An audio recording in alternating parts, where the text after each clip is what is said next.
Fire Radio. What's up, everybody? Welcome to another episode of The Size Up by National Fire Radio, where what you do off the job matters. And it always matters what we do off the job, right? And who we're talking to and who we're meeting out there. And I know for the listeners that tune in, week after week to hear my voice, which I still don't understand why you like my voice, because I still don't like it when I do the editing part of this, but it's just what I deal with in life. But, I know you guys know that I find a lot of my guests on social media for a variety of reasons.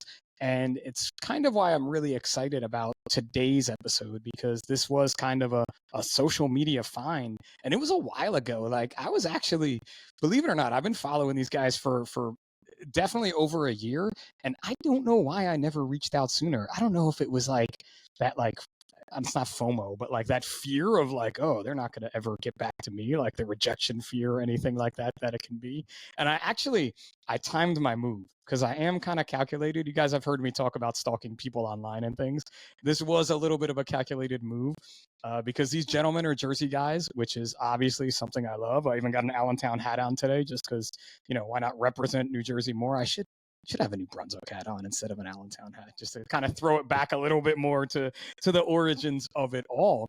But these gentlemen spoke at my high school, St. Joe's Metuchen, a few months ago with their program. And I use that as like my like my little, like, let me slide into their DMs here with this, like, hey, I'm weird and I have a podcast and I've been following you for a really long time, but you went to my high school, and I thought that was cool. So Shawn and Al, like, before we get into your whole story, welcome to The Size Up, man. How are you guys this morning? Afternoon now. Good. Thanks for having us, man. Appreciate it. Yeah, doing well. Thanks. Yeah, thanks for having us. No worries. And you guys too, like your program has been going on about how many years now? So we've been doing this now full time for about 13 years. Okay. We kind of started after our documentary came out. Okay. So again, 13 years, and you've really come up with it on social media end of it all too, where like you've seen all the changes in social media, like the kind of the highs and lows, let's say, of like positivity, not positivity, whatever you want to call it, towards it, right? Yeah. We've seen the gauntlet of the social media era, but it's a great platform for us to be able to continue sharing our message and getting it out to individuals like yourself sometimes who are just kind of, looking around for different types of people out there who can, bring a different aspect of, especially what we do with fire safety and fire prevention. And especially being able to connect with the young adults, everyone that sees our presentation, sometimes are a little, depending on their personality, probably are shy to come up to us and speak to us, but afterwards they can connect with us on social media and ask us questions that they weren't brave enough to ask us when they're right in front of our faces. Oh my God, Al, like that end of communication for the youth, let's call it the youth of today, is so, I don't want to say it's different, because when we were kind of growing up too, we were probably afraid to make that comment out in a large group in high school, in like a high school setting. And now they have that opportunity to talk directly to you one-on-one when no one even knows it, right? Yeah.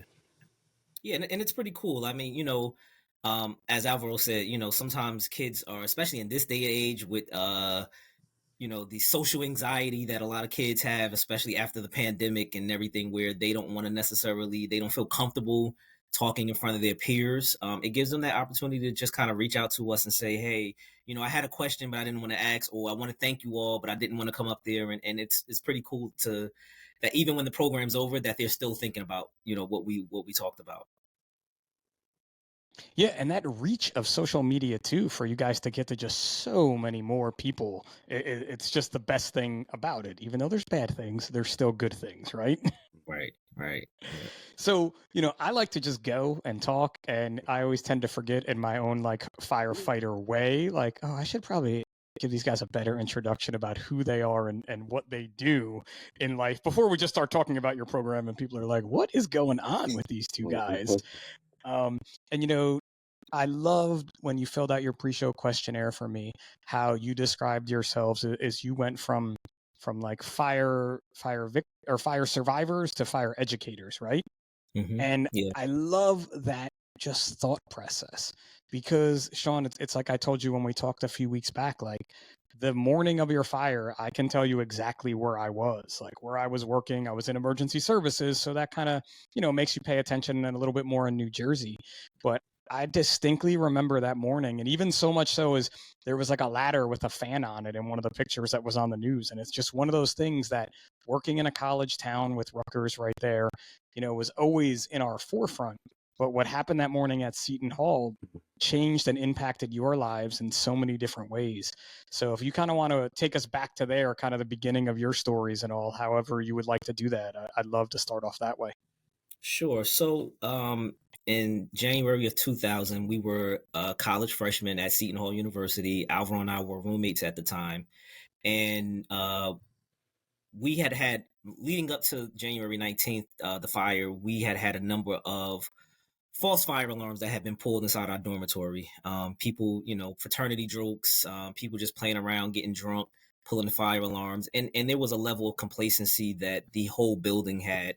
All of the students in the building, you hear the fire alarm go off. And now for the third time in a week, and you're like, I'm not going outside into the cold. I'm not, I'm gonna go hide in the closet or the bathroom. I'm not gonna go stand outside for 30 minutes until they can tell me to go back in. So we thought it was just another routine fire alarm that was going off on January 19th. But what had happened was, because of the fact of this was the second week of the second semester, we had just came back from Christmas break.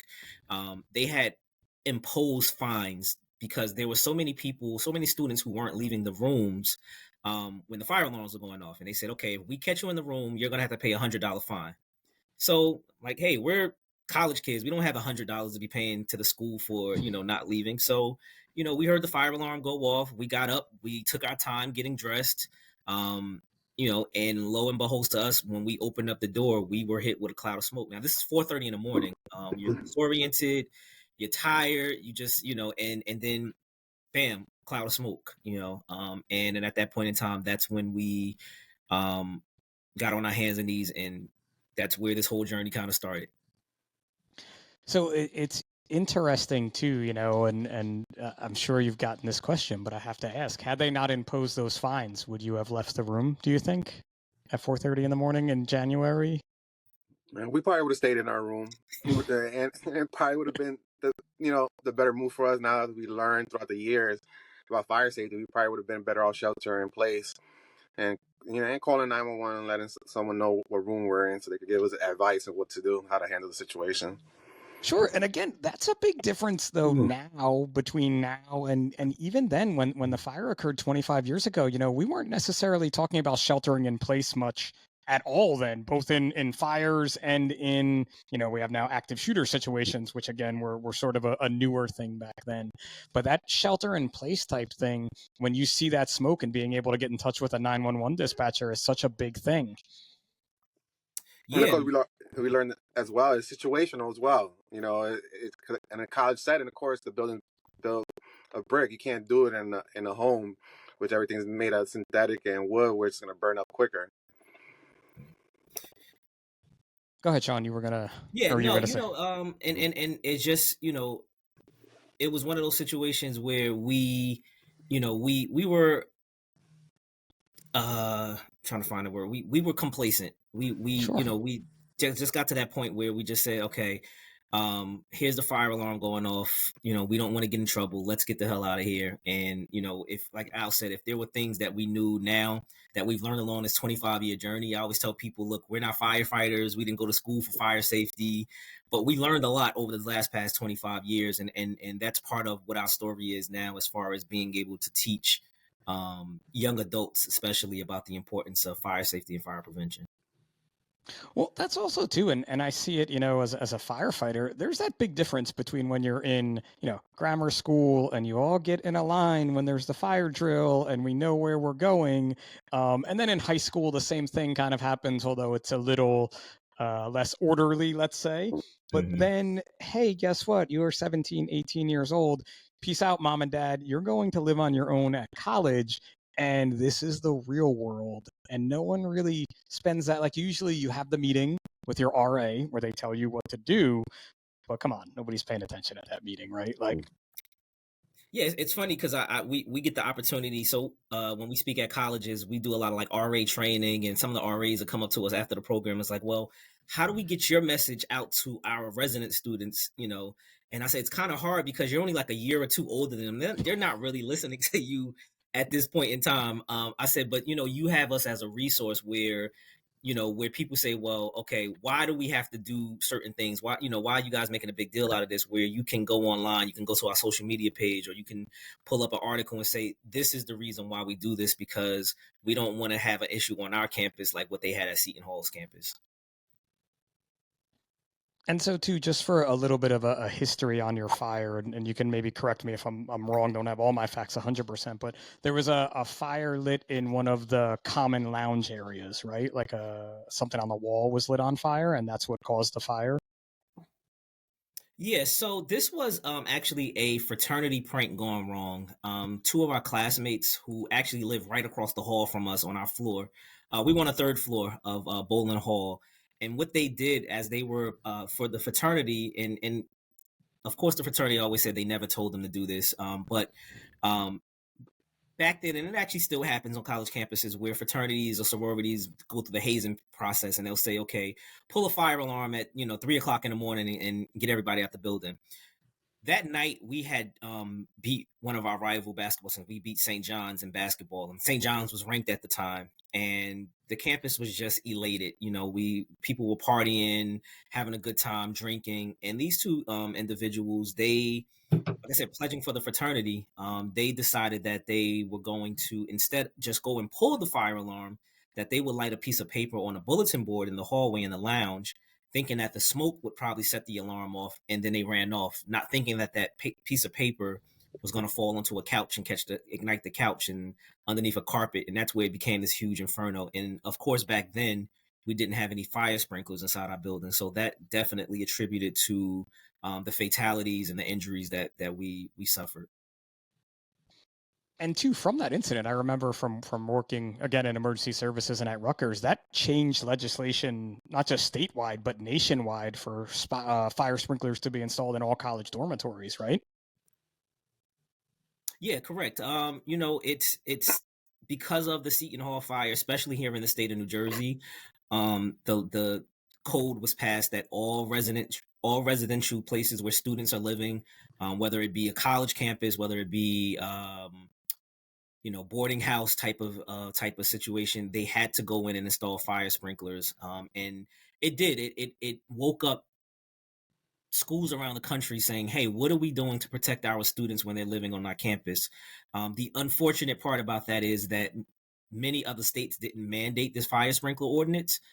So there are still a lot of colleges across this country, especially that have a lot of older dormitories that do not have fire sprinklers in them, which is it's scary to me. Like, and especially for I think for us, because we do so many presentations here in New Jersey and a lot of kids go out of state to school, they're not asking those questions. They're not asking, do we have fire sprinklers, or what's the, how safe is the building that I'm living in? And that's the thing that we want to try to get that message out to them. Just ask those questions to know where you're going to stay at, know what to do if you're ever in a situation like what we were in.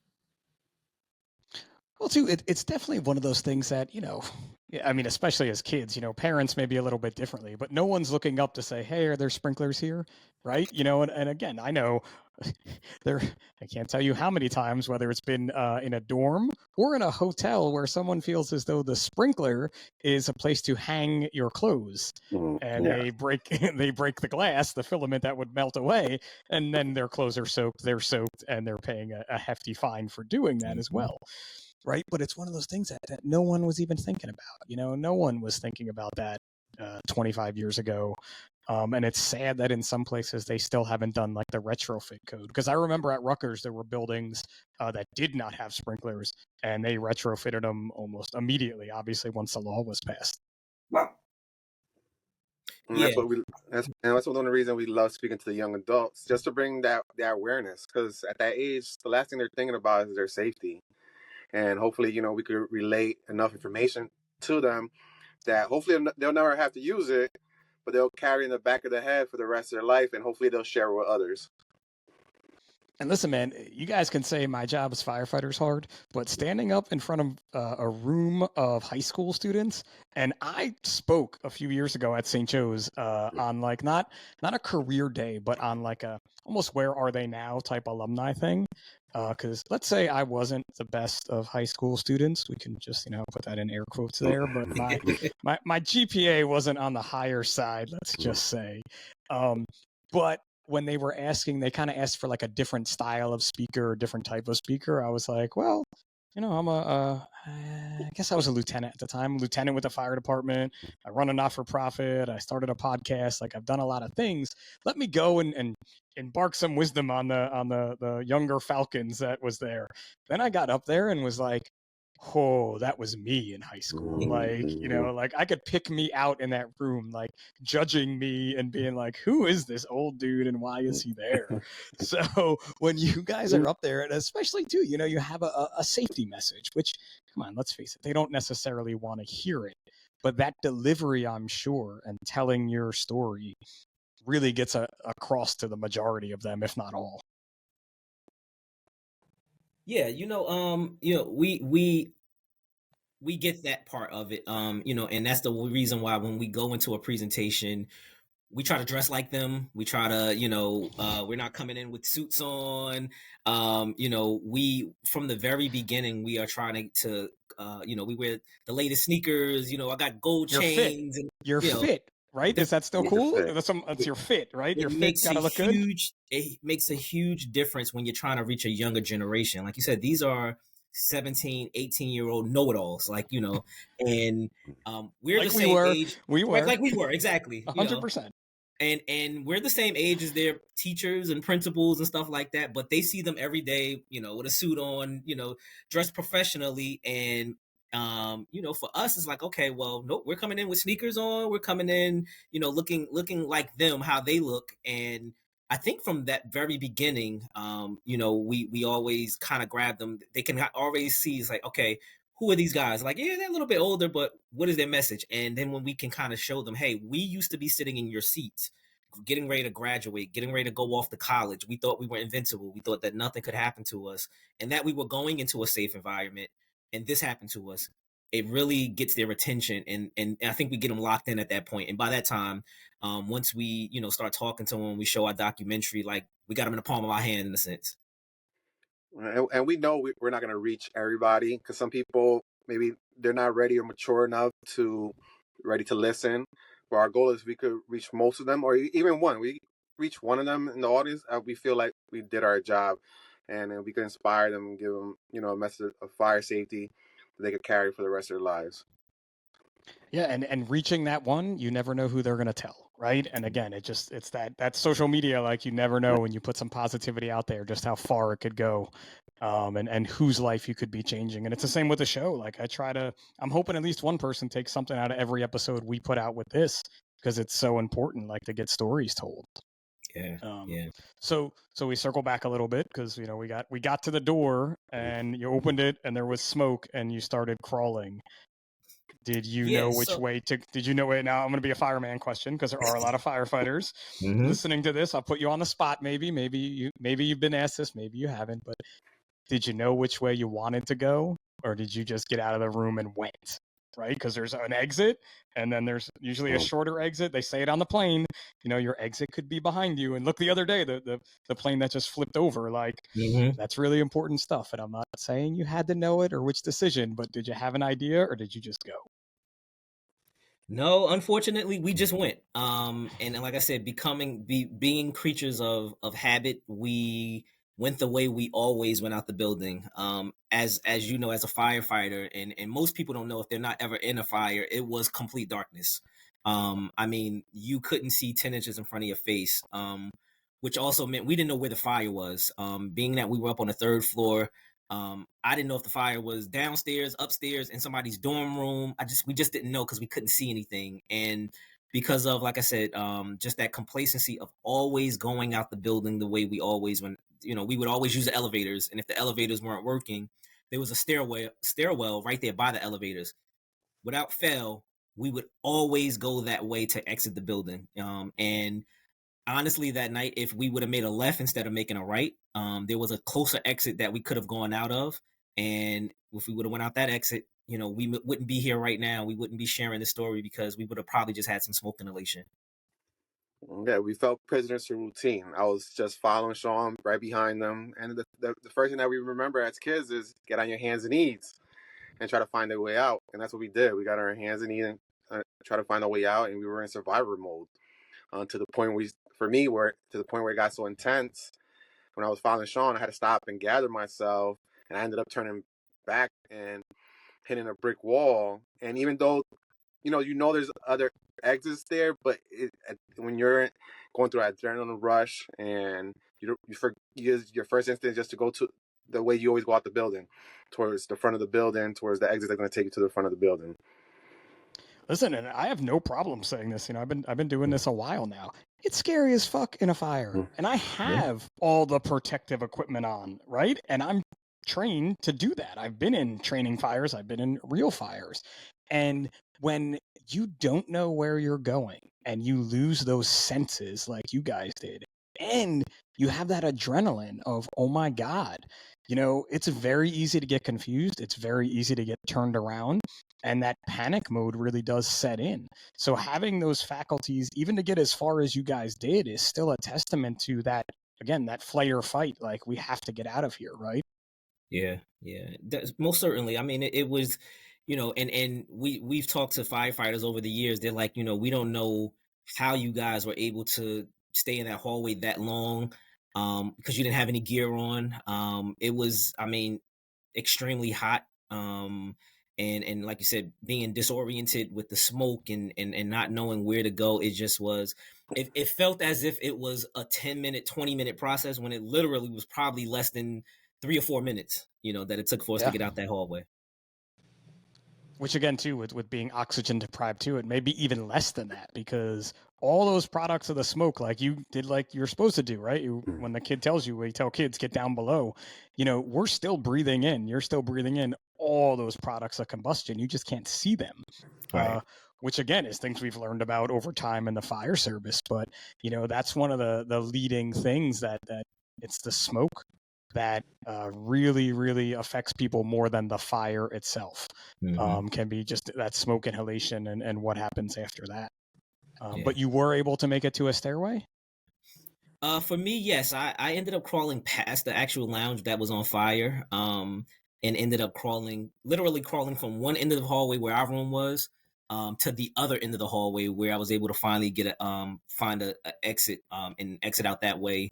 Got up, went outside, went down the 3 flights of stairs like nothing had happened, went across to the cafeteria, and just, I think because of the adrenaline and the shock, I didn't even realize I was burned. I just thought, I knew there was a fire. I knew I felt heat, but I didn't realize I had actually crawled through the lounge that was on fire, and that I had suffered the amount of burns that I did.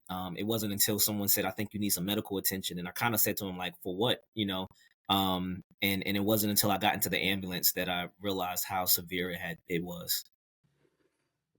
Yeah, for me, and once we got into that hallway, because of the tense heat, I lost Shawn. And like I said earlier, I went back the other way, and I hit like a small wall, a corner there in the hallway, and I was gathering myself, and I was, of course, you're scared for your life there. You're worried about you're gonna die. I'm thinking about my family, my parents, and I'm like, okay, the only exit that I can remember is the exit the stairway that I used to take all the time.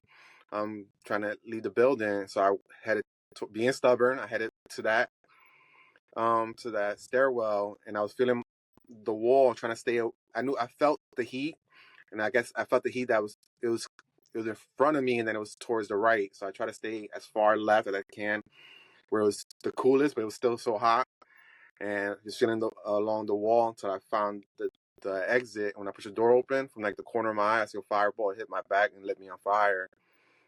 And I fell into the stairwell. The door closed behind me, and there was 2 RAs come down the stairs. As I'm rolling, they helped me remove the fire. And I remember getting up, walking down 3 flights of stairs down to the main lounge, and then at this point, I'm waiting for help. That's when the ambulance got there, and they put an oxygen tank on me. They put me on a stretcher and took me to the hospital. So the stairwell that you ended up kind of falling into, that was past the lounge or the one right next to the lounge? Right next to the lounge. Okay. So I mean, again, it's those instances where, like, Sean, you had said, and Al, in the same panic mode you were in, you didn't even know where the fire was necessarily until it appeared, because it's up above you and it's just superheated gases kind of burning at that point. And I think too, for anyone, not just younger kids, but anyone in a situation like that, it's always important to learn something about the fact that there are things burning that you can't even see. And then when you see them, we've reached a whole nother point of fire evolution, or evolution, I guess would be the word I want. Yeah. So Yeah, that goes along too with your story, right? Of like trying to explain that to folks. Yeah, I mean, it's like I said, for us to not be, for us to be, in a sense, civilians in a situation like that, it was really a scary situation. It's they think without, because he opened up the door and he fed oxygen to the fire. That's what what kind of contributed to the fireball that he saw. It was possibly a flashover that pushed him out the door. So it's like I said, it's unfortunate that we did lose three of our classmates. Two of our classmates they actually found in the lounge, which they believe that they tried to run through, upwardly tried to run through the lounge to get out, and it just pretty much just wiped them out as they were trying to get through. And then the third victim was actually found in his room, who had suffered from smoke inhalation. And again, that panic mode sets in, right? And you have those decisions to make that you never really think you're going to, but it's always good to kind of have something in the back of your mind that something could happen, right? Yeah. And I'm really guessing that that's the biggest part of your message to anyone, is like, listen, you don't have to be, and I don't know what I would do. I would hope that if something like that happened, like I was in a dormitory or a hotel and there was a fire, I have a little more experience, right? But my experience is very different from yours, because I get to get alerted that, hey, you're probably going to a fire. And then I get to put all my gear on and I get to see what I'm going into first, usually, and I have that bit of time, as opposed to being someone, say, in a hotel or we spent the weekend in Manhattan. My son had a Broadway thing that he does there, and we were staying on the 13th floor of an apartment building. And in my mind, my firefighter mind is there's an elevator and there's the stairs and there's an exit to the roof. And that's about all I have to know. But most people aren't thinking that at all in life. Yeah, and like I said, that's part of what we try to. A part of our mission is just to especially get young adults to think about their safety a little bit more. Unfortunately, in the fire industry, and we've talked to people, over the last 13, 15 years that we've been doing this, that the fire industry has kind of dropped the ball when it comes to fire prevention. It's like they kind of the last time they really talk to kids is in elementary school. Yeah. You bring up, you know, uh, you talk to them about stop, drop, and roll. That's the thing that everybody always remembers, and but they kind of don't talk to them once they get older. And we saw that there was a void for education for young adults, and especially because of the situation that happened to us at a dormitory. We saw that there was a lack of education that young adults could use, and a lot of the tips that we do during our presentation, we attributed. I mean, we kind of we coincided with what you just said. Like, we talk about counting the number of doors when you go into a hotel. That's the same way of counting the number of doors when you're in a dormitory, knowing where your exits are, where your closest exits are. Breaking that pattern of going out the building all the same way all the time. We talk to them about real life experiences that we have seen, that we think, and like I said, as you mentioned earlier, that whole going from fire survivors to fire educators, we're able to use incidents that have happened in the past in our presentation to try to show them, hey, this can happen anywhere. We talk about the Station nightclub fire. Most of those kids are going to be going to a club. They're going to be going to a bar. They're going to be in parties in a basement somewhere where there's going to be wall-to-wall people. They're going to remember the door they came in and probably not look for any other doors. And hey, look what happened at the Station nightclub. Like, so trying to get all of those different things into the presentation, talking about, like I said, our experience, what we went through from our perspective, but also, hey, maybe you're not going to college. Maybe you're gonna, go and get your own job, or maybe, like I said, everybody's gonna go to a party or a bar at some point in time. Just thinking about those things about your safety, and not going over the top with it, but just having it in the back of your head. Yeah, it's huge. I mean, people say it to me all the time. They're like, "Oh, we'll be fine. Pip's here," and I'm like, "Whoa, calm down. This is like beer 6. Like, calm down. Like, Pip's here. I may not be the person you want to listen to right now, right? Type of a thing." But that, like, the hotel knowledge. Like, there's a reason in hotel rooms on the door it has your fire exits, right? Because not everyone is checking to see where to go, but it's going to give you that little bit of a little bit of a heads up, like, here's your nearest stairwells. Yeah, there's a little cheat sheet for you in the room, just in case. Most people are just like, I'm in a hotel room, who cares? But like that cheat sheet for numerous, Las Vegas, the MGM Grand Fire, and you bring up the Station nightclub fire. I mean, come on, they're and this was, I mean, that fire was over 20 years ago. But there's actual video footage, not phone video footage. Like someone actually probably had a camera on their shoulder for that. Everyone was just staring at, like, is this part of the show? Meanwhile, the ceiling is catching on fire above them. So being aware of, exit points, choke points, and also too, it coincides. I don't know if you go down this road at all, but I think about it for my kids with like active shooter drills, like that they do in school now. They call them, in our school district, they call them security drills because we get an email every day about a security drill. But those are important things when you're in a public place to be paying attention to at any point in your life, not just college. Yeah. We actually say that during our presentation. Look, it doesn't have to necessarily be a fire. It could be any type of emergency situation, a shooting, somebody spraying mace, a fight. Just knowing where where your exits are can be the difference between life and death. And I think they all kind of correlate with each other. And it's something, like I said, unfortunately, the last couple of years we haven't really. I think you hear more when it comes to active shooting incidents that are happening either on college campuses or in high schools.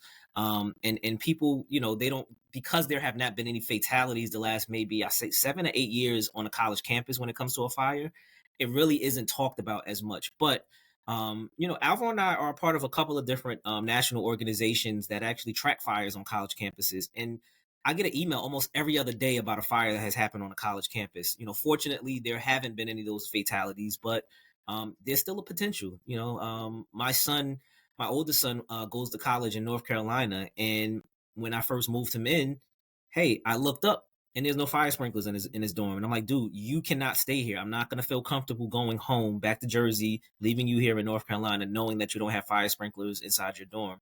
I was fortunately able to go and speak to somebody and share my story and say, hey, this is why he can't stay here. I was going to say, you were winning in that with the housing department that day. Your story was winning. Like, and if not, then I'd be like, my son's not going to college here. Like, exactly. I get a pass on this one. Like, let's be real. And they moved them. They understood where I was coming from, and they moved them. And I said to him, but this is the unfortunate thing of, or this is the reason why we do what we do, because most kids and most parents aren't going to think about that when they're moving their children into a college campus. They're not thinking about, if a fire happens or if anything happens, is my child going to be safe? And I think that's where we come in, where, like I said, we fill that void in education and just awareness to young adults. Like, hey, take heed to what the RA may say about, where your exits are, or, have an escape plan. Whether you're here on campus or whether you get your own apartment, just even have an escape plan in your own home, which a lot of people don't have. It's just kind of bringing that awareness that we hope that they'll take with them. Well, I love too how you mentioned, the Station nightclub fire there, and like, you're going to be at a party, you're going to be at a nightclub. Like, trust me, I've been to college parties and I've responded to college parties, and there are kids everywhere. I mean, we have a story on my shift that is kind of legendary at this point, but maybe like 12 years ago, we went to a reported fire in the college area right around Halloween. And sure enough, it was a party and there was a fire in the basement. Somehow someone decided the dryer should be on, but it was stuffed with whatever it was stuffed with. But when we pulled up, and it wasn't my area, so I was like second or third due that night. But a young college student dressed as Popeye somehow found the fire extinguisher in the house and put the fire out prior to us getting there. And we were all like, Popeye saved the day. And there was another young college student dressed as a firefighter, and everybody was like, you're a disappointment to all of us. Like, like total disappointment. Like take that off. Like go home now. Like Popeye is definitely the man. You are not, sir. Right? That's But hilarious. come on, let's say that kid wasn't, forward thinking and didn't grab it, or the house didn't have the fire extinguisher in it because someone set it off to be stupid as a joke, right? That Popeye that night, whoever Popeye is today, thank you for that. But he prevented a tragedy because there were kids still on the third floor, second, like the basement was cleared out because he blew dry chem everywhere, but there were kids all throughout that building still when we got there. Yeah, and it's unfortunate that look, kids are gonna be kids. It's they're at the pinnacle of their lives, and they want to have fun, but they also have to realize, I always tell my kids, like, look, if you're in a space where you can't completely turn around in a circle without bumping into somebody, you're probably in the wrong place, and you need to get out of there because we've seen in the past, with past incidents where, hey, when a crowd starts moving, if there's a large crowd, you're moving with it. It's nothing you can do to stop it, and you don't want to be put in a situation like that. You want to be able to be free enough to find your own way out. And I think for the majority of my children are pretty cool when it comes to the education that we've been able to kind of bestow on them. But you just still never know. Yeah, and this isn't this like everyday parenting thing, you know what I mean? Like even as an emergency responder, it's not what I talk to my kids all the time about. But if I can point out a situation where I'm like, yo, you don't want to be over there. Like, look what's happening over there. Or like, hey man, this door is chained. Like, we don't want to stand by this door anymore if anything was to happen here, regardless of what it is. It's just those little things. And I think what you guys are doing with kids, it's probably resonating so much further. Yeah, 100%. And they're thankful for it. They're thankful, that we are sharing our story from our perspective.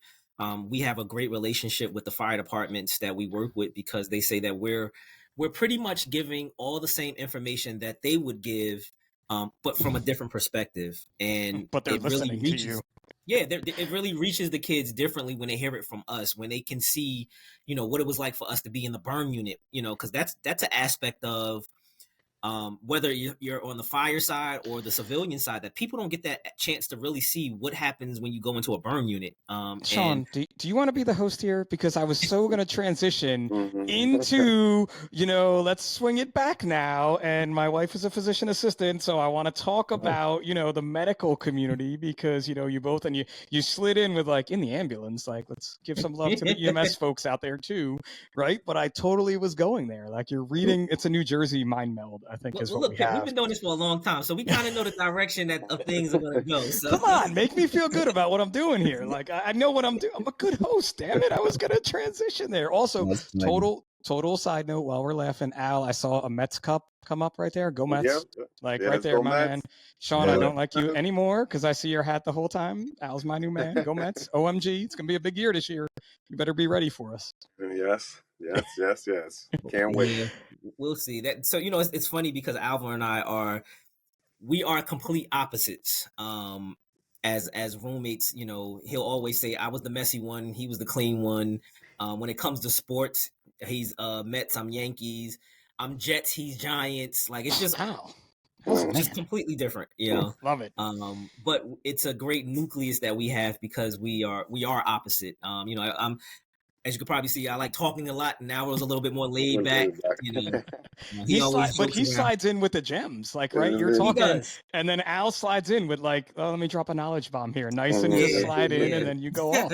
So, but that works too. Like for younger kids, that's what they want to hear, right? They want that kind of both sides of things, and like you can make them laugh, and they don't even realize that Al just said the most serious thing ever. But they're gonna remember that forever. Like I love that part, man. It's and that's been awesome. But yeah, let's get into that end of it, right? So you jumped in the ambulance. You both had burns on your body. Did you go, because you're up in Livingston? So did you guys go right to Barnabas, or did you make a stop somewhere else? So for the folks worldwide, St. Barnabas is the burn center in New Jersey, and it is very near Seton Hall University. For us as a protocol outside of the St. Barnabas area, we try to get direct burn victims go right to St. Barnabas if we can fly them there. Traumatic victims will go to a trauma center and then to St. Barnabas is the way it works here. But you guys were literally probably right there. So did you go right to Barnabas? Yeah, so we both were sent to Barnabas. There were over, I believe there were over 60 kids who came to St. Barnabas that early morning. Something that they had never ever dealt with. Like, this is before 9/11, so they had never had a mass you know intake of people coming into the hospital, which was something that they actually learned and they were able to train for 9/11, to kind of help them in that process, because they received a lot of victims from the 9/11 fire. But yeah, we were literally a 10-minute ride from South Orange to St. Barnabas to the burn unit, which was something that was, I guess, a gift from God, because if we were, say, at another school in South Jersey, if we would have had to go to like Philadelphia, like, and people maybe not know that New Jersey only has one burn unit, and that one burn unit is pretty much in North Jersey. So people in South Jersey, they would have to go to somewhere like Philadelphia to go to a burn unit. They would have to probably get medevac depending on the distance. But we literally were 10 minutes away. We were taken to the burn unit. For me, I was burned on about 15% of my body. For me, it was mainly my hands were burned. I had to get skin graft surgery. I had first and second degree burns on my face and my head. That's because of the extreme heat. It pretty much just singed everything that was open and out when I was crawling through the hallway. So that's where I was able to get the care. Alvaro's story is a little bit different. Yeah, for me, just I remember half of the ambulance ride, and then I passed out. But it's that we were still responsive when we got to the hospital, but I had no clue what was going on until after 3 months being in a coma. I woke up and started my recovery process, and that's when I realized. And it took a while too. When I woke up from the coma, you're still confused, especially you're heavily medicated still, trying to figure things out. And I didn't realize how injured I was until when they were able to explain to me when things were started to come together, where I was understanding what was going on in the real world. And then I realized I was burned 56% of my body, all third degree burns from the waist up. And by that point too, when you came back from the coma, you've probably already had multiple skin graft surgeries, multiple things that just they were doing just to kind of to keep everything going for the future, right? Yeah, they pretty much did most of the surgeries already in those 3 months, and I was pretty much wrapped like a mummy when I woke up. And of course afterwards I had a couple more other skin grafts that they wanted to try to let it heal on its own, certain areas. I had like 2 areas where they were trying to figure out, let the body try to heal itself, and to the point where it wasn't healing on itself, so we had to do the surgeries, the skin grafts, and they removed most of my skin from my lower body. And so too, for folks out there listening and firefighters out there listening, we learn a lot about burns and working with the burn unit. And here in New Jersey, obviously, St. Barnabas is the only one, but it is the best, regardless of anything else that you would say, because there are no others, but it still is the best. And that level of treatment that you were given there is just one of the highest things that I can think of, just knowing some folks who've been there for different reasons. But like you said, that was a mass casualty incident of burn victims, that being so close to St. Barnabas that night, no one had planned for that. They had planned for people probably going to other hospitals and then getting kind of distributed around, but everyone was kind of heading there, whether it was a very minor burn or in Al's case, a very severe burn. Yeah. And like I said, that was I think the thing, we kind of had luck on our side in that sense that we were that close to it. And like I said, it gave them the opportunity to try to figure out, okay, now, in the future, if we ever have a situation like this happen, which, like I said, it ended up happening a year later with 9/11, that they were way more prepared. But, I always say that, like I said, it's just the grace of God that we were that close, and that we actually had because a lot of the nurses that work at St. Barnabas, they were Seton Hall graduates, so they had a connection.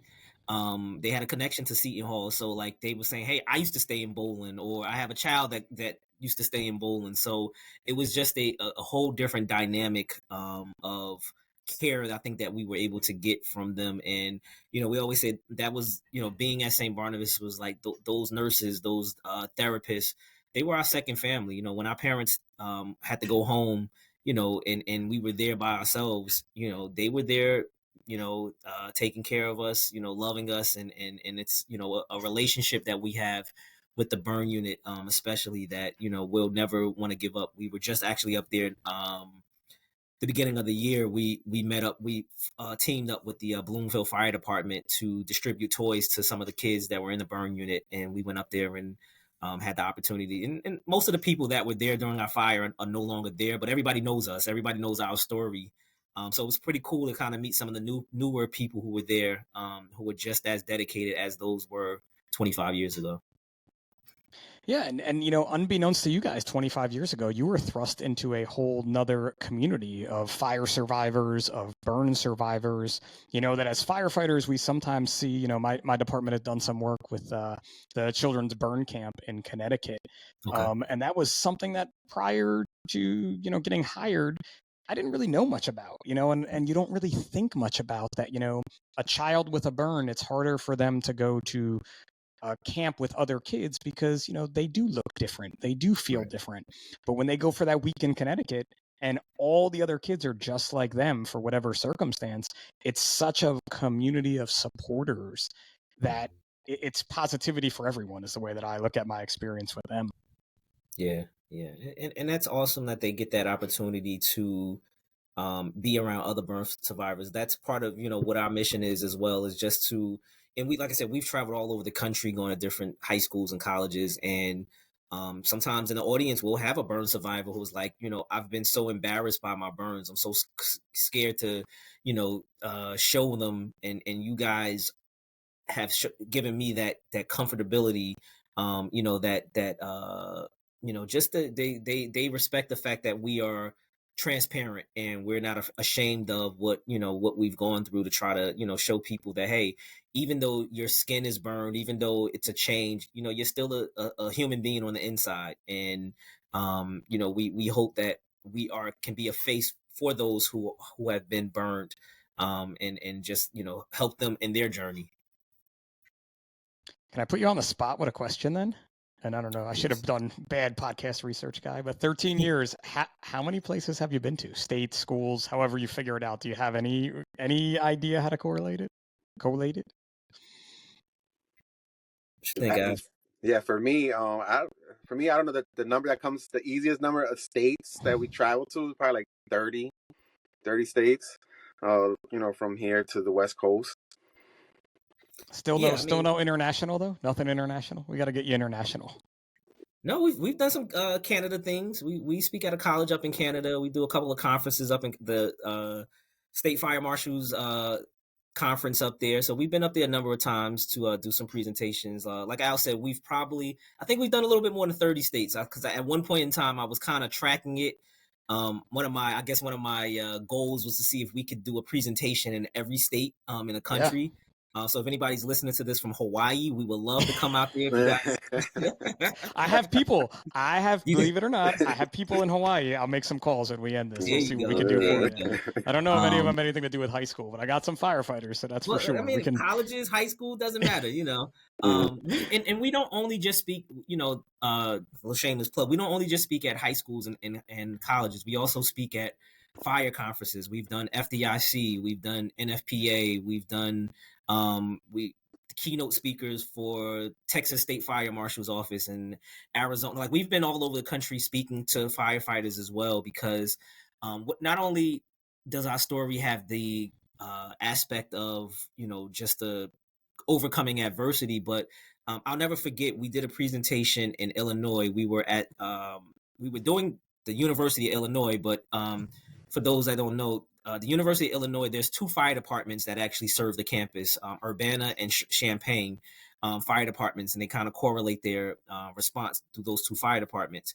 And what they did was, we went to the fire school, the fire academy, while we were out there, and I think we did almost 6 or 7 presentations, because they wanted every firefighter from all 3 shifts, from both fire departments, to come and see our program. And I'll never forget, one of the captains got up, or lieutenants got up, and he said, "We need to hear a story like yours." And I didn't know where he was going with this, and he said, they just started calling out addresses, and everybody in the room started shaking their head. And the addresses he was calling were buildings that they always had false alarms.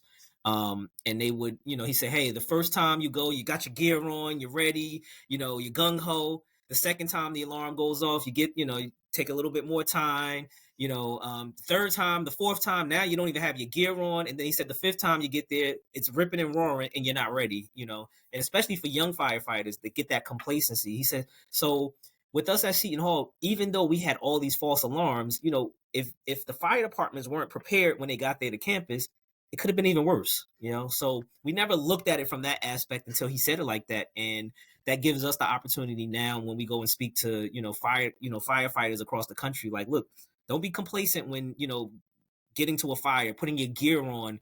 Be ready all the time. And listen, I work in a college town. We go to a lot of dormitory activated fire alarms, right? And my guess is that, 20 plus years ago, when it came into the fire department, it came in as an activated fire alarm. Cell phones were they were a thing, not exactly what they are now, but that complacency of you're just rolling up to it's another dorm, another kid burned toast, another kid, took a shower and it was too hot and they steamed up the hallway or something along those lines. And for firefighters, hearing it from you, that just changes it. I know it changed it for me, Shawn. Just when we talked on the phone, I had kind of a preconceived notion of what we'd be talking about, but you told me that exact story. And I was like, no, this is a thing that we can all hear, because we don't always think of the human side of the story, right? The fire survivor side of the story. We think of our story, but we never kind of think of yours after the fact. And I think it's an important part to attribute and teach young firefighters. Yeah, 100%. And like I said, we just want to be an asset as from any perspective we can, whether it's from like I said, from the fire prevention safety side of it, but also the humanistic side of it. What it is that you all, as firefighters, I know everybody wants to, you hear the old, everybody's like, oh, I just want to go put out the fires, but you also have to think about the lives that are being changed because of what they're going through and what those lives are going to look like, I I guess for us, we're prevention geeks in a sense, like, we don't want it to happen. Whereas, firefighters, hey, that's what you want to have fires, you want to go fight fires and do things, but it's one of those things where we want to be, like I said, an asset to everybody, whether it's the prevention side or to the firefighters as well. It's an interesting career shift, right, that we have in our careers as firefighters, because obviously when you're a young firefighter, you want to prove to all the older firefighters around you that, yes, I know how to do this job, I can do this job. So you want to have those fires and you want to be there putting them out.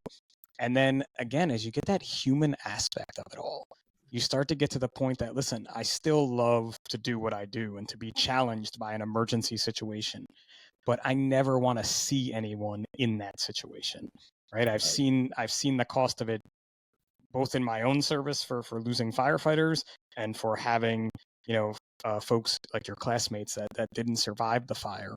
And even on top of that, just the loss of everything someone can have. You guys were in a college dorm, but when you think about a fire in someone's house, where that could be everything they have. Like, I look around my house and, we were just talking with the California wildfires, my family was talking about, like, what would we take? And I was like, it doesn't really matter. Like, we just need to get out and go, right? Because we saw those folks, who had to get out of their cars, who had to carry senior citizens, if you had your mom or your dad that were elderly. It doesn't really matter. It's just that you got out, but it's that human side. And I love the way you guys share the message, especially on your social media page, because everybody gets to see it. But that direct contact, like, I have to get you, in my high school where my sons go, because I feel like it's just a message they need to hear. Oh yeah, awesome. Yeah, and that's what it is, and like Al said, we won't be able to reach everybody. I mean, there's so many schools, there's so many kids out there, but we ask that our audience, that they repost us when, on their pages, so they can share with their friends, or you actually mentioned earlier where we've had situations where students who are on college campuses have, like, where their roommates haven't heard our story, and they told them our story and said, look, we need to get out this building every single time the fire alarm goes off, because these two guys came to my school and shared this story with me, and I don't want to be like that, and like, they'll hit us up in a DM like, we had a fire alarm last night, and I thought about you guys, and we got out the building, and I'm just like, mission accomplished. Yeah, dude, that like I can't even like it's like chill, like that chill feeling because you did it. Right? You got through to that high school kid who then went to college and told their roommate, who then may be like, why are you guys there? Where were you last night when the fire alarm went off? Right? And it just goes, man, that snowball effect. I love it. Yeah. Cool. So we're getting close to that hour time frame now that I promised to keep you guys, and the dog has gotten quiet over there now. They've gotten used to us talking, so it's like, man, we could keep going forever. But where can everybody find you guys, and how can they get in touch with you? So we are on social media, mainly on Instagram. Our page is Alvaro and Shawn. If you are looking to inquire about having us come out to your local high school or your college or do any type of presentation, you can definitely hit us up there. Our website is alandshawn.com. Same thing, you can reach out to us there. We have a page where you can, directly contact us. You can also purchase a copy of our book and our documentary that we normally use during the presentation on that website as well, and we'll mail it to you directly. But those are the main ways to get in contact with us. We like I said, our goal is to try to get to as many people as possible with this story. It doesn't matter what part of the country, because fire safety is everywhere. We have mainly shifted our focus to high schools because in any given high school, kids are going to college all over the country, and they can take that message with them and kind of share that wherever they go. But we still do a number of colleges where we do like the RA trainings, we do welcome weeks, we do it where they make it mandatory for all the incoming freshmen to see our program before they start living on campus. So, there's a number of different ways that the program could be beneficial to you and your communities. That's awesome. And high school really does seem like that sweet spot to me, though. Like where you're catching them where they are a captive audience, where in college, you're a little less captive of an audience because you have freedom to go and do other things. Like no one can, you can get all the freshmen on orientation day, but after that, you're not going to get as many there. Where that is. But I think too, and I know a lot of people that run fire conferences are listening to the podcast because they listen all the time. But, to have you guys come into the fire conference and tell your story to firefighters, like it's just that one more thing that brings more reality to what it is we do. And it's not something we all do every day, right? I don't respond to fires every time I go to work. A positive to life is fires are down. Right. So that means we are doing some things with prevention, with 911, with sprinklers and things, like sprinklers save lives. I've probably been to more fires that were put out by the sprinkler before I got there than I have been to fires that we've put out after we got there, if that makes kind of sense to anyone. Yeah. Because fire sprinklers, that incipient stage, it keeps it to where it is. Now, smoke, totally different story after yes.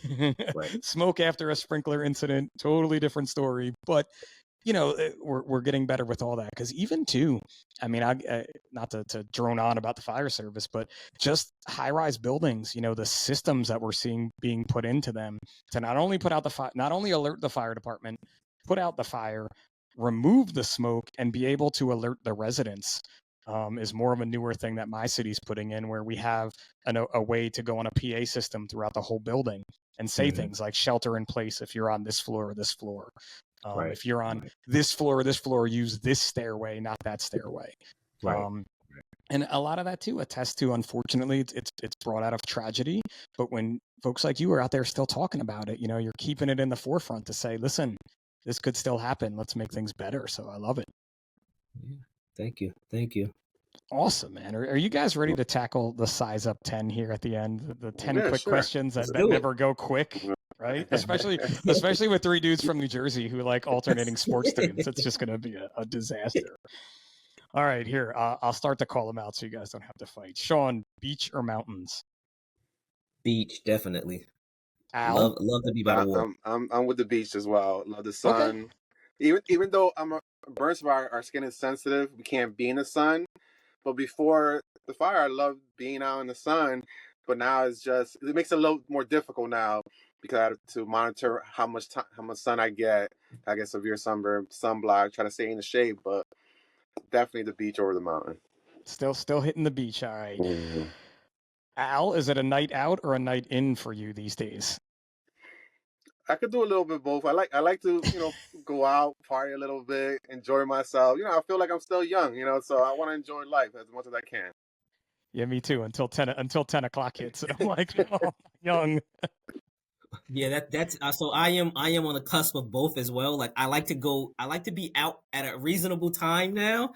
I don't want to be going to a party at 11 p.m. I want to be coming home from it at 11 p.m. So I just so an old EMS partner of mine just had her 50th birthday party, and it started at 3 o'clock in the afternoon, and I was like, this is the best party ever. This is better than a little kid's party that's like yeah, 3 o'clock in the afternoon. Let's go. We can rock on yes, at yes. 7. I'll be home and in bed by 8. I love it. All right. Yeah, those brunch parties are awesome. You drink a little bit early, you get to recover for the next day. That's it, man. I'm all so I did want to add into this, like, is it a night out or is it a night in or is it day drinking? I really got to just add in day drinking because that I feel like it all kind of goes in between, all in there. So yeah. I mean, I don't know. I feel like you have a longer time to recover if you're drinking during the day as opposed to if you do it at nighttime and then you got to get up early the next morning. So let me get buzzed. Let me get fucked up early in the day and then I can recover for the rest of the night. This question just brings the podcast totally downhill. They're like, yep, now we're going to talk about partying and being hungover and where we're going. See, kids, they are real people. Like, they really are. They're not just the guys up there. But let's do it responsibly. Responsibly, Right. yes. There you go. Thanks, you go, Al. Al. Right. Thank you, Al, for bringing it all back in your Al way. Appreciate you. Shawn, what about a movie everyone needs to see? Ooh, a movie everyone wants to see. So I am all right, let me see. Do I want to go ratchet? I gotta go ratchet. So I went to school for business management, and this was around the time when oh my god, I'm drawing a blank right now. What's my movie, Al? Leonardo DiCaprio. Oh yeah, when Wolf of Wall Street. Wolf of Wall Street, yeah. Wolf of Wall Street. I asked the kids in the hallway, in the presentation when we do it, like, how many kids have seen the Wolf of Wall Street? And, we get a couple of hands. And I said, I thought that was going to be me. I thought I was going to be working on Wall Street, ripping people off, maybe not doing all the cocaine, but, but I just, I don't know. I love movies like that. So I would, that's like one of my favorite movies. It's a Firehouse classic, I will say that. On my shift in the Firehouse, like, it's a classic, man. Yeah. Jordan Belfort is a hero of all of ours on my shift here. So, Al, what do you got for me? A movie everybody's got to see. A movie? I love so many movies. It's tough to pick. My bad, my phone just went off. I mostly love romantic comedies. Mostly romantic comedies. There's one, I can't think of the name of it. If you describe it, I probably will know it. I like romantic comedies too. I can admit that in public. It's with was it Ryan Reynolds? Something usually. Let me see. I know I have it on my phone somewhere because I bought it on my iTunes. So I should have it here every week. It's got to be that good, yeah. Like, if it's that good, well, it's one of my favorites. So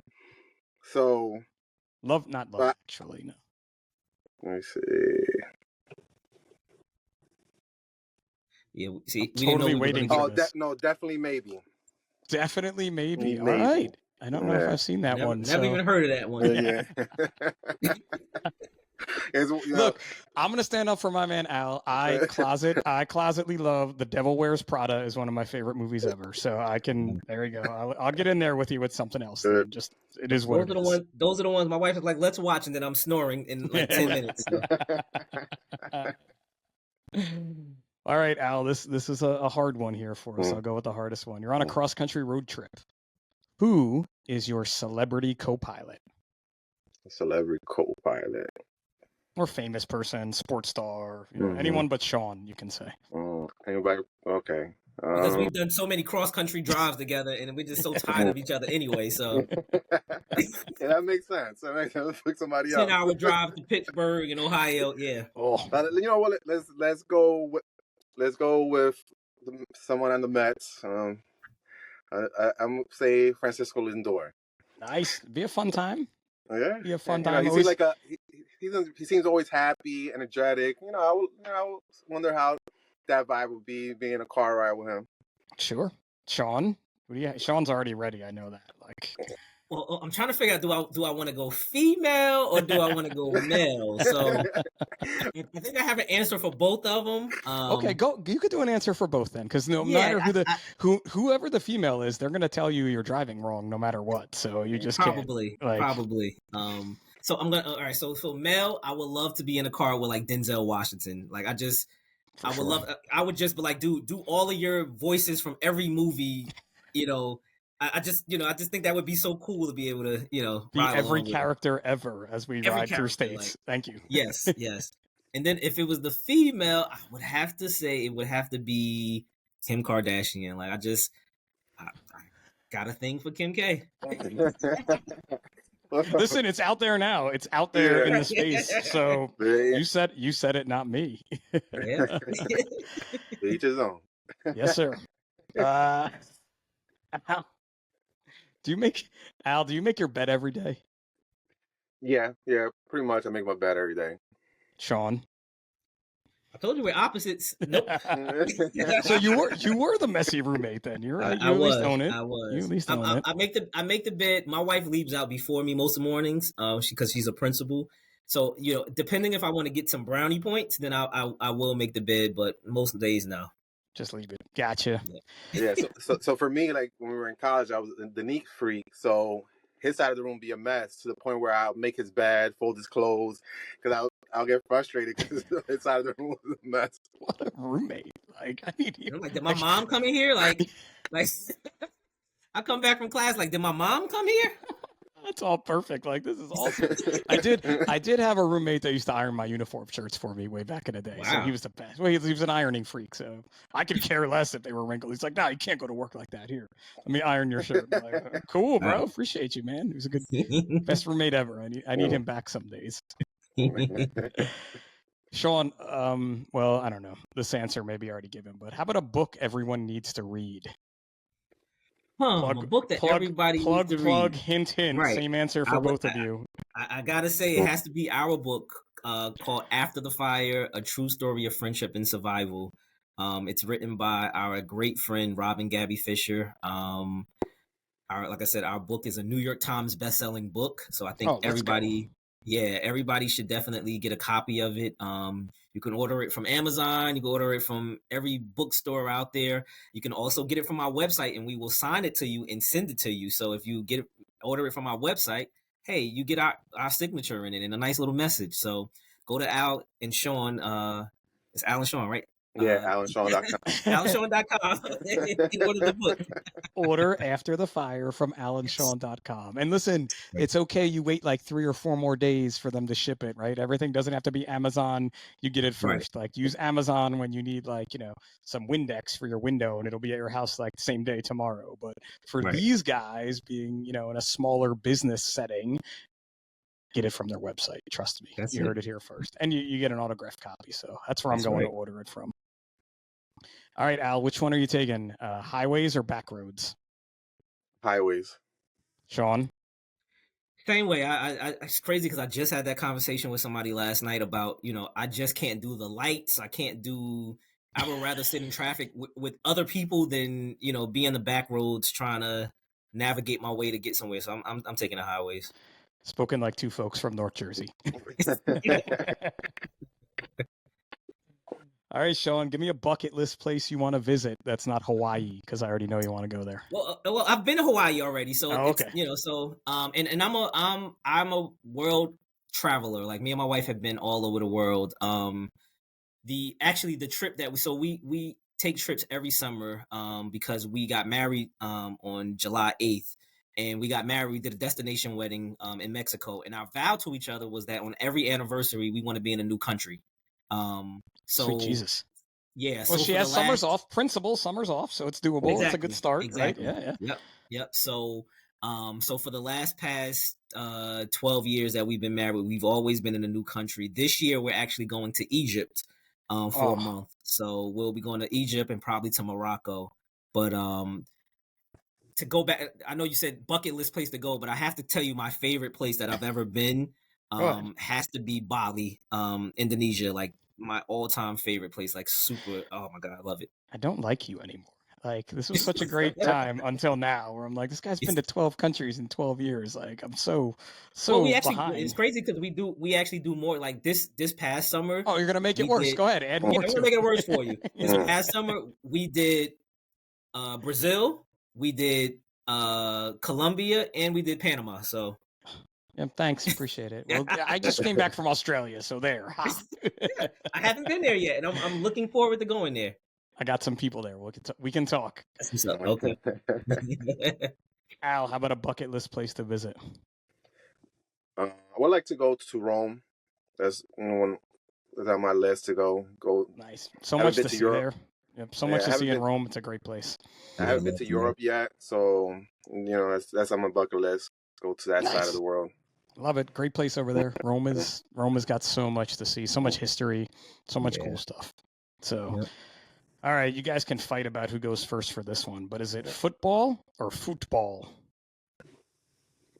Well, from the American side, it's football. Alvaro's Colombian, so I don't know what his... So depending on what side, the way I'm feeling, it could be football or it could be football. Like, I love my Colombia national team, so I root for them hard. Growing up, my dad was a big fan, so I watched, soccer, but just mostly on the national team level, the World Cup, Copa America, and I keep track of them, seeing how they're competing to make it into the World Cup.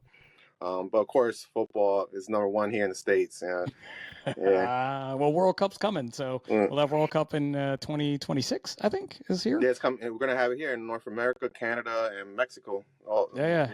It's stoked, too, because where we are, I'm a little closer, but we can go see Philly or in New Jersey. So depending on when if you want to get to a game, we have two options, or even drive up to Boston. I know they're playing there, too, so definitely excited for that one.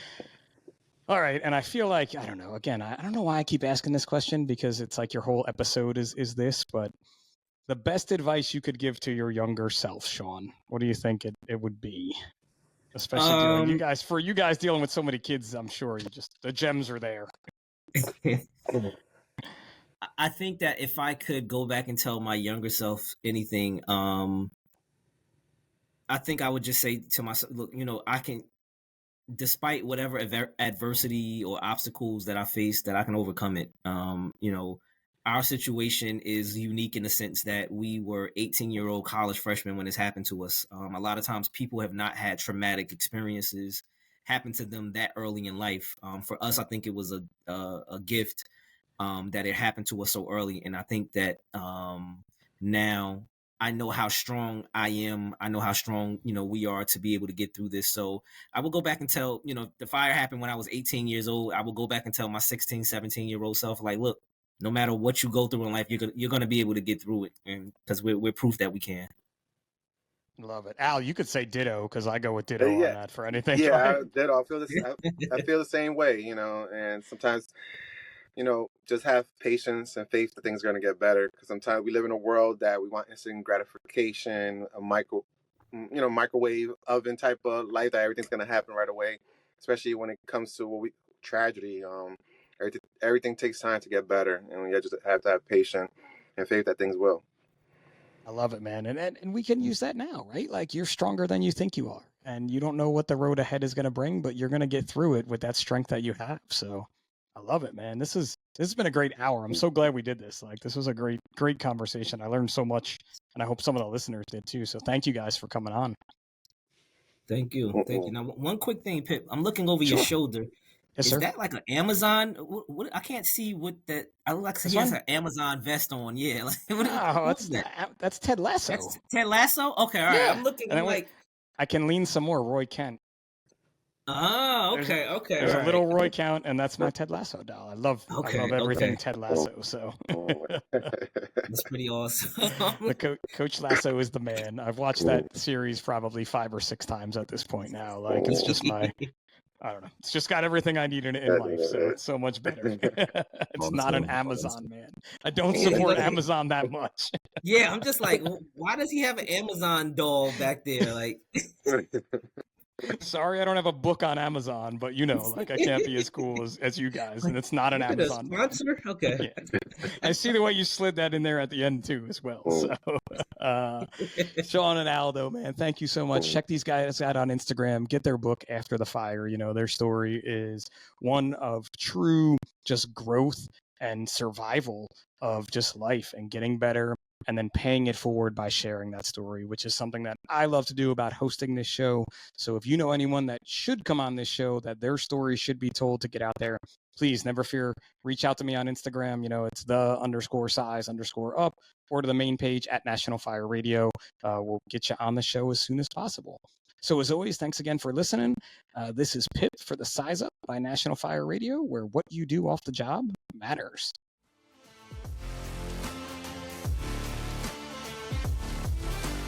National Fire Radio.